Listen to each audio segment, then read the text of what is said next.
Cordial saludo.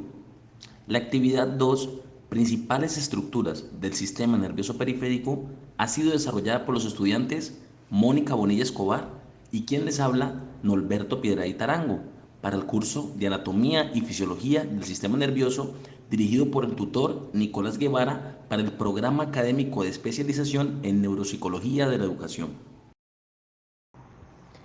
El sistema nervioso periférico, junto con el sistema nervioso central, forman parte del sistema nervioso. Este sistema nervioso periférico está conformado por una red de nervios periféricos que nacen en la médula espinal y se llaman nervios espinales o raquídeos, y son los encargados de transportar los mensajes desde y hacia el sistema nervioso central. Y los que lo hacen desde el encéfalo se denominan nervios craneales. Todos los nervios periféricos existen en pares. Por esta razón se les denomina pares craneanos o pares raquídeos.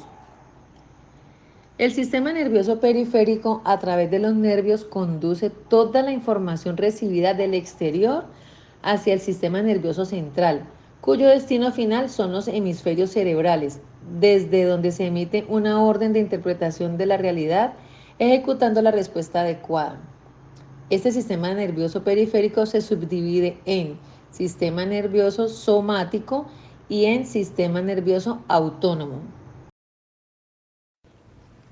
Por una parte, el sistema nervioso somático incluye los nervios o pares craneales, los espinales y sus ganglios, y los receptores sensoriales periféricos. Los pares craneales son un grupo de nervios del sistema nervioso periférico que derivan de la cavidad craneal del cerebro y está conformado por 12 pares de nervios que surgen directamente del cerebro o a nivel del tronco del encéfalo para ordenarse a través de los agujeros de la base del cráneo en la cabeza, cuello, tórax y abdomen. Para algunos de estos nervios su función es motora, para otros sensitiva y otros tienen función mixta. Estos pares craneales están divididos de la siguiente manera. Primer par craneal, nervio olfatorio. Es un nervio únicamente sensorial, encargado de conducir los impulsos olfatorios de la nariz hasta el sistema nervioso central. Segundo par craneal, nervio óptico.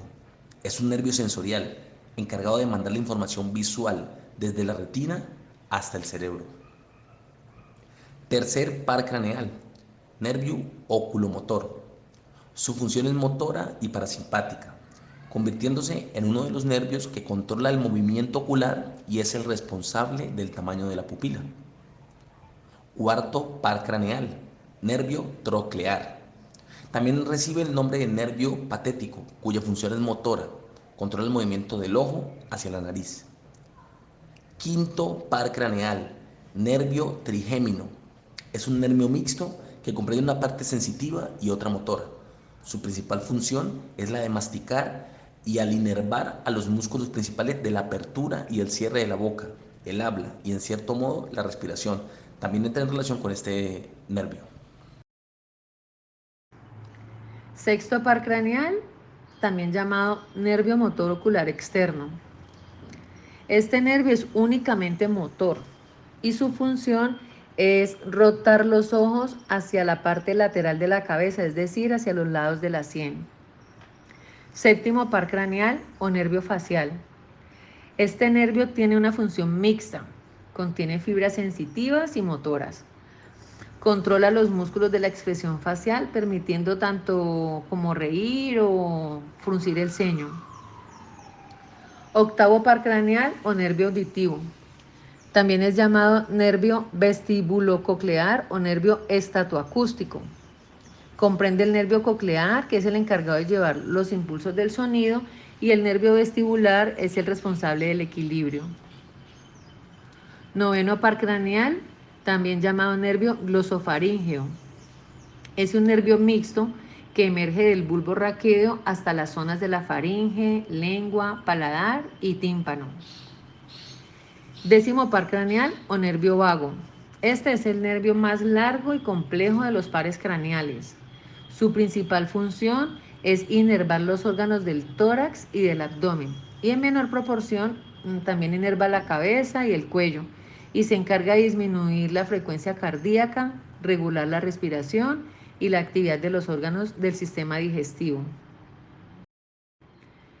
11º par craneal, también llamado nervio espinal.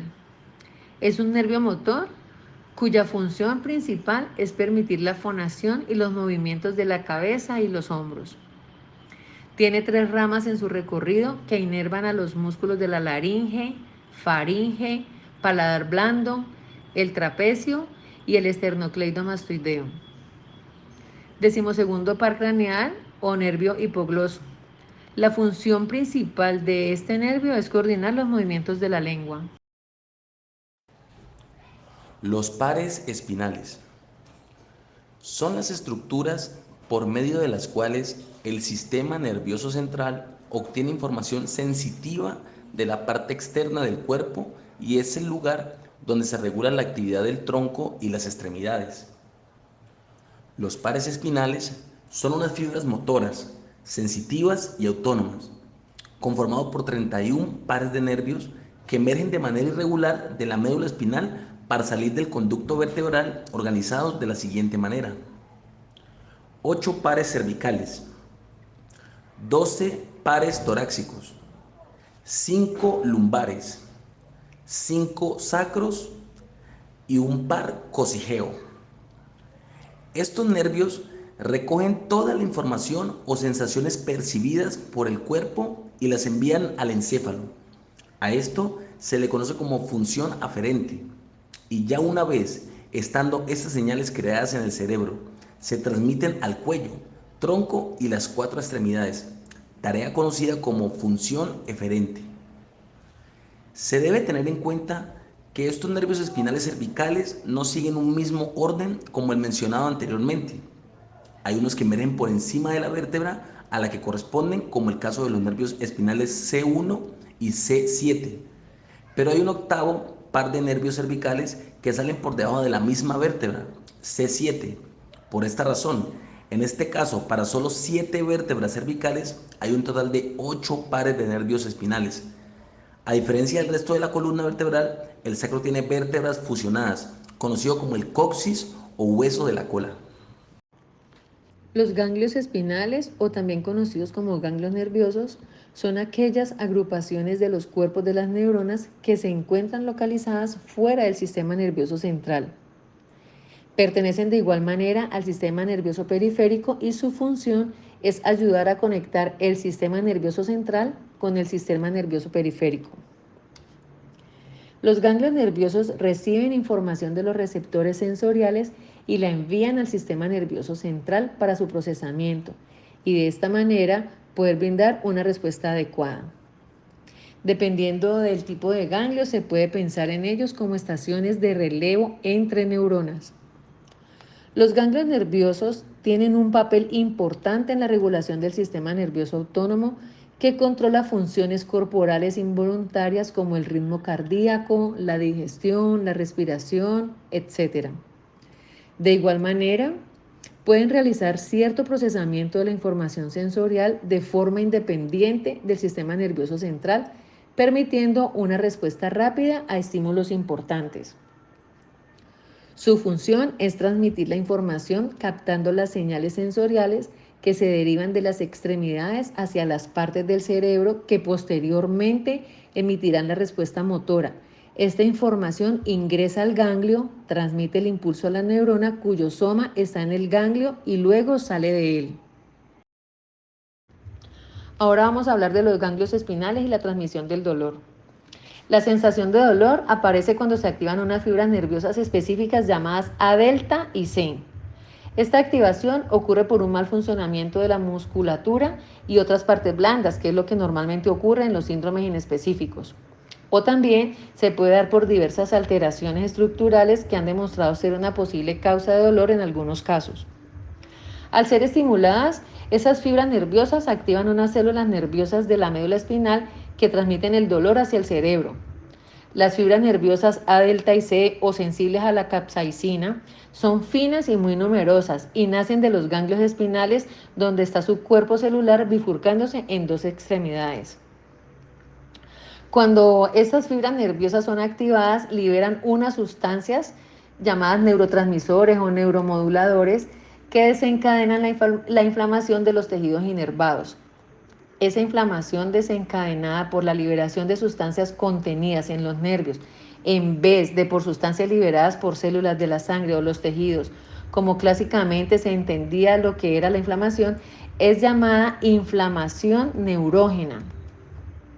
Este tipo de inflamación puede inducir que las células de la sangre, como los macrófagos, por ejemplo, liberen sustancias que desencadenan la inflamación clásica, como la histamina. De modo que ambos tipos de inflamación se potenciarían de forma recíproca.